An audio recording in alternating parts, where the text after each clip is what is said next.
Oke, silakan Saudara Nius memimpin kita dalam presentasi.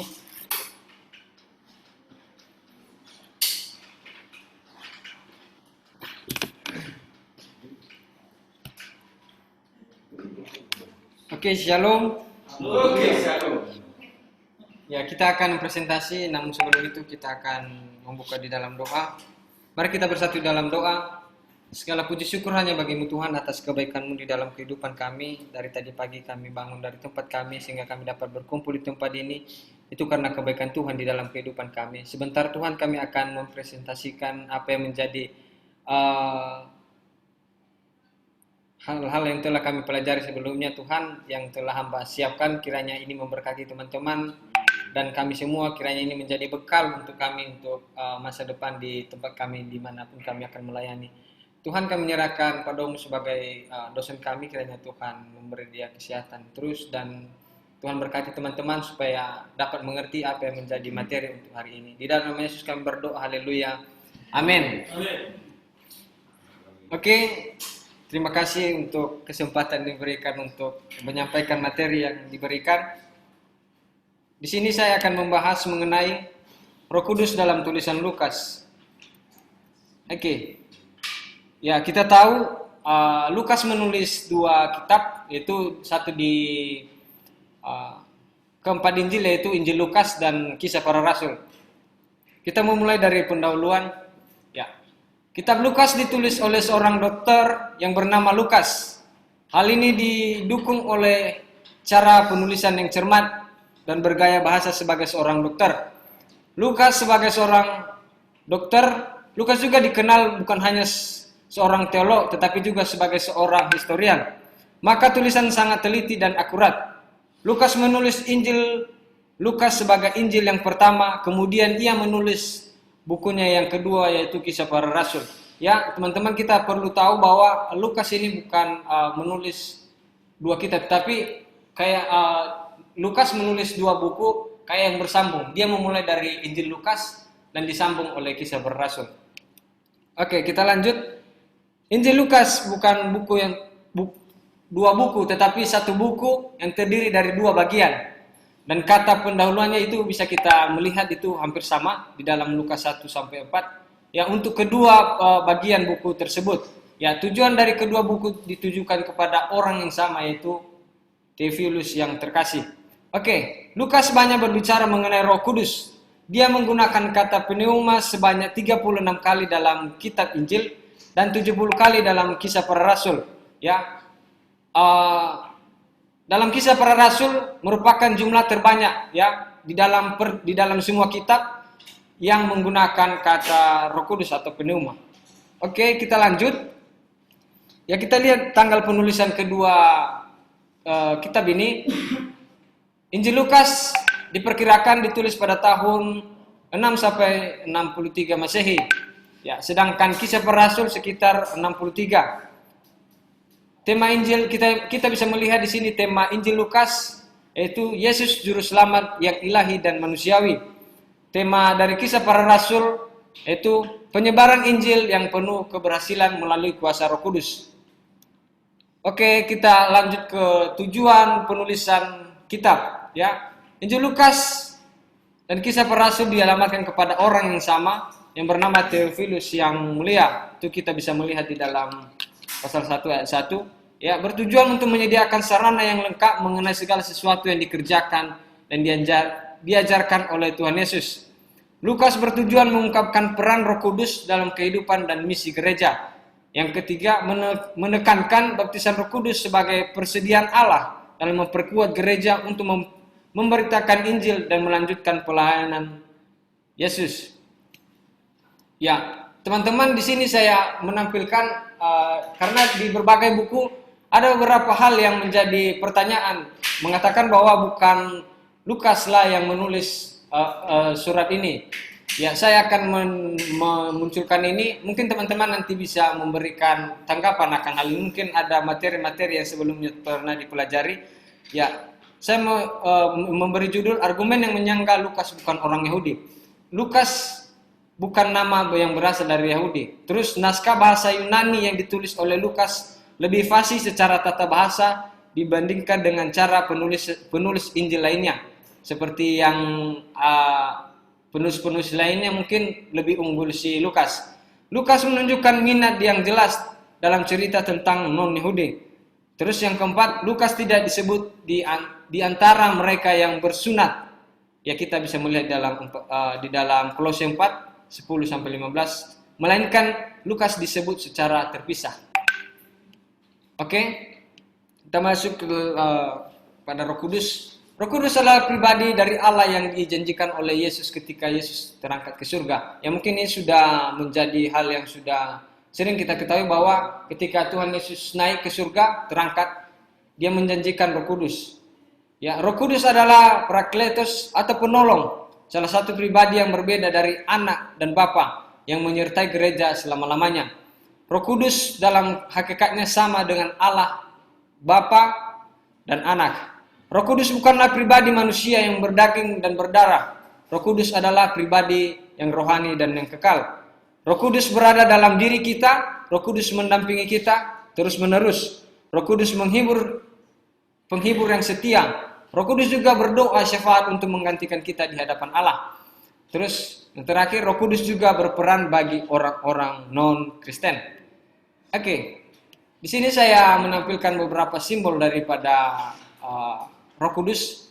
Sebenarnya ada banyak, tapi saya memberikan kepada kita pada hari ini ada 4 simbol yang dimulai dari api, terus merpati, awan, dan angin. Oke, yang menjadi pertanyaannya, apa peran Roh Kudus dalam Injil Lukas dan kitab Kisah Para Rasul?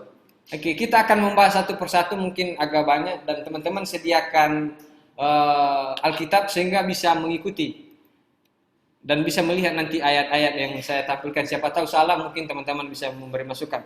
Ya, yang pertama, Roh Kudus memberi kuasa untuk menjadi saksinya. Itu terdapat di dalam Kisah Para Rasul 1 ayat 8. Ya, tetapi kamu akan menerima kuasa kalau Roh Kudus turun ke atas kamu, dan kamu akan menjadi saksiku di Yerusalem dan di seluruh Yudea, Samaria, dan sampai ke ujung bumi. Ya, terus terdapat di dalam Kisah Para Rasul 5 ayat 32, Roh Kudus memberi kuasa untuk rasul-rasul ketika mereka dihadapkan dengan mahkamah agama.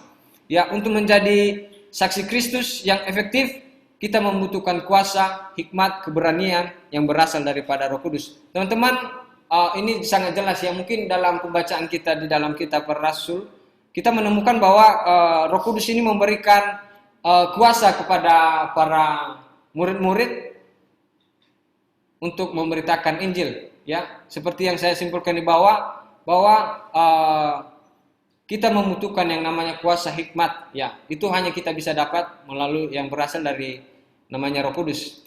Oke, yang kedua, Roh Kudus menginsafkan. Ya, Kisah Para Rasul 9 ayat 5, Roh Kudus menyadarkan Paulus akan gaya hidup yang begitu berlawanan dengan jalan-jalan Allah. Ya, di dalam Kisah Para Rasul 2 ayat 2-24, Roh Kudus menginsafkan orang-orang sehingga dicatat 3.000 orang bertobat. Ya, inilah pelayanan Roh Kudus. Ia tidak hanya menyadarkan orang kudus akan dosa mereka, tetapi juga meyakinkan orang-orang berdosa akan dosa dan kebenaran. Hanya Roh Kudus yang bisa menginsafkan seseorang akan dosanya dengan menarik seseorang kepada pertobatan. Oke, yang selanjutnya, Roh Kudus memberikan keberanian.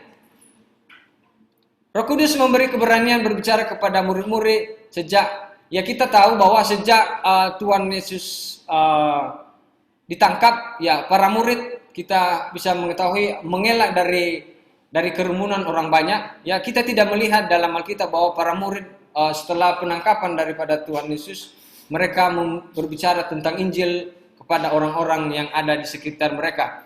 Ya, kita bisa melihat di dalam Kisah Para Rasul 4, Roh Kudus memberi keberanian kepada Petrus dan Yohanes. Terus di dalam Kisah Para Rasul 2 ayat 26, Roh Kudus memberi keberanian kepada Simeon. Di dalam Kisah Rasul 8 ayat 29, Roh Kudus memberi keberanian kepada Filipus.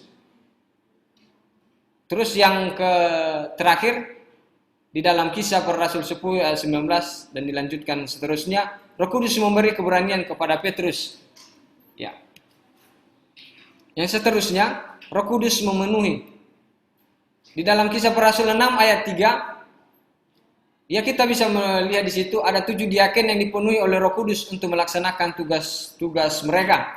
Di dalam Kisah 11 ayat 24, ya kita bisa melihat bahwa Barnabas juga dipenuhi oleh Roh Kudus untuk melakukan pelayanan di Antiokhia. Di dalam Kisah Para Rasul 4 ayat 8, Petrus dipenuhi oleh Roh Kudus ketika ia dihadapkan di depan mahkamah agama. Di dalam Kisah Para Rasul 9 ayat 17, Roh Kudus memenuhi Saulus ketika Ananias menumpangkan tangan ke atasnya. Ya. Terdapat juga di dalam Lukas 4 ayat 41, Roh Kudus memenuhi Elizabeth dan dia mengucapkan kata-kata yang menjadi berkat kepada Maria. Lukas 1 ayat yang 67, di mana Zakaria dipenuhi Roh Kudus yang bernubuat tentang kehidupan dan misi anaknya Yohanes Pembaptis. Di dalam Lukas 4 ayat 1, Yesus penuh dengan Roh Kudus. Terus di dalam Kisah Para Rasul 2 ayat 4, Roh Kudus memenuhi para murid di loteng Yerusalem. Terus di dalam Kisah Para Rasul 13 ayat 9, ketika Paulus dipenuhi dengan Roh Kudus. Hal di atas merupakan penggenapan dari perkataan Yohanes Pembaptis bahwa Yesus akan membaptis dengan Roh Kudus dan juga merupakan penggenapan dari nubuatan Nabi Yoel. Karunia Roh Kudus ini adalah perlengkapan yang perlu untuk pelayan orang Kristen. Seperti yang saya katakan tadi di awal, kita perlu yang namanya puasa. Ya kita hanya bisa mendapatkan itu melalui Roh Kudus. Ya Roh Kudus membimbing. Ya, di dalam Kisah Para Rasul 5 ayat 9, ya peristiwa Ananias dan Safira. Roh Kudus memberikan penganahan kepada Safira yang mendustai Roh Kudus. Di dalam Kisah Para Rasul 13 ayat 2, Roh Kudus memberi tugas khusus buat Barnabas dan Saulus sehingga mereka dikhususkan. Di dalam Kisah Para Rasul 15 ayat 29, Roh Kudus mengambil keputusan supaya beban tidak ditanggung lebih banyak daripada yang diperlukan. Dan diteruskan di dalam Kisah Para Rasul 16, Roh Kudus melarang Paulus dan Silas memberitakan Injil ke Asia dan daerah Bitinia. Oke, Roh Kudus menuntun. Ya. Kita bisa melihat di dalam Lukas 2 ayat 27, Simeon dituntun oleh Roh Kudus datang ke Bait Allah. Terus di dalam Kisah Para Rasul 8 ayat 29, Roh Kudus memberikan pengarahan kepada Filipus untuk mendekati di mana sida-sida itu membaca kitab Yesaya. Itu bisa kita lihat di mana seorang sida-sida yang sedang membaca kitab Yesaya tapi tidak mengerti. Tapi Roh Kudus menuntun Filipus untuk mendekat kepada orang itu sehingga orang itu mau dibaptis, dan Filipus mengajarkan kepadanya apa yang dimaksud oleh kitab Yesaya. Ya, kita lanjutkan di dalam Lukas 4 ayat 1, di mana Yesus dibawa oleh Roh Kudus ke padang gurun untuk dicobai. Ya, yang seterusnya Roh Kudus mengajar. Roh Kudus mengajar supaya jangan menolak Roh Kudus dengan menolak untuk menaati arahannya.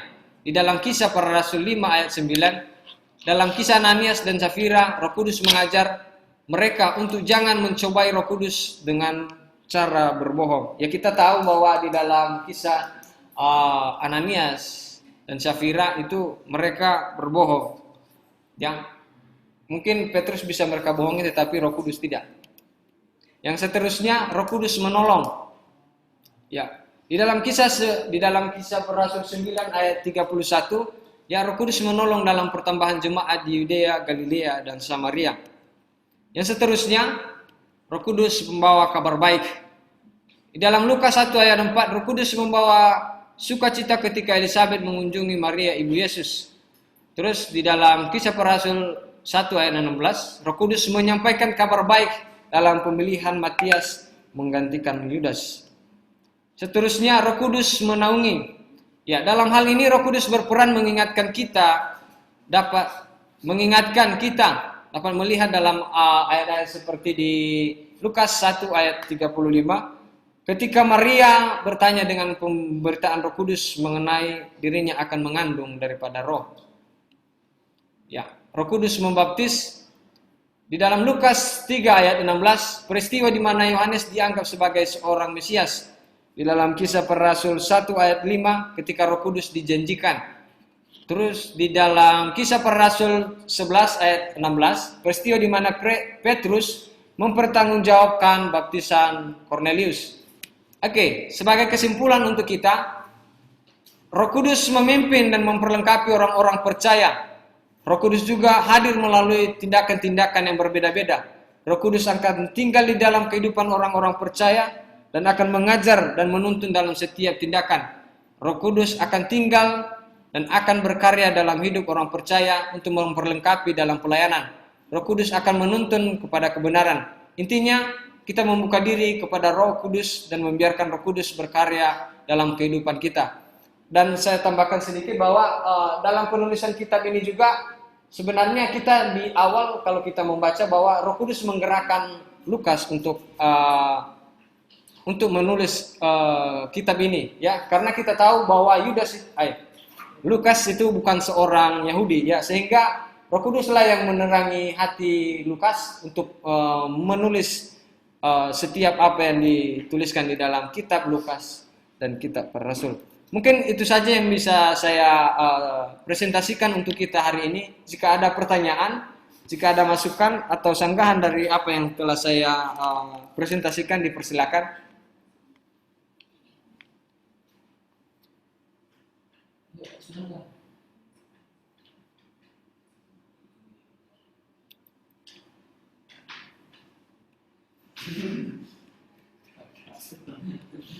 Yang dari luar dulu, Bang Joshua, Kak Diana.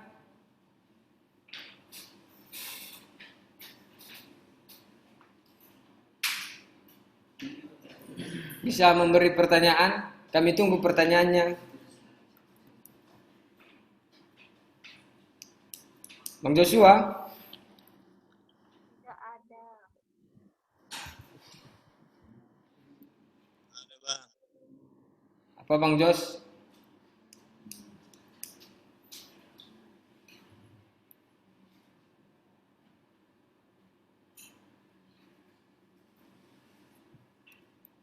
Nggak ada. Yang di dalam nggak ada. Iya, yang di dalam. Kok di luar aja ditanya. Mungkin ada yang teman-teman ketahui tentang mungkin penulisan kah, atau mungkin dari peran-peran Roh Kudus dalam kitab ini. Mungkin teman-teman ada yang mau menambahkan, dipersilakan.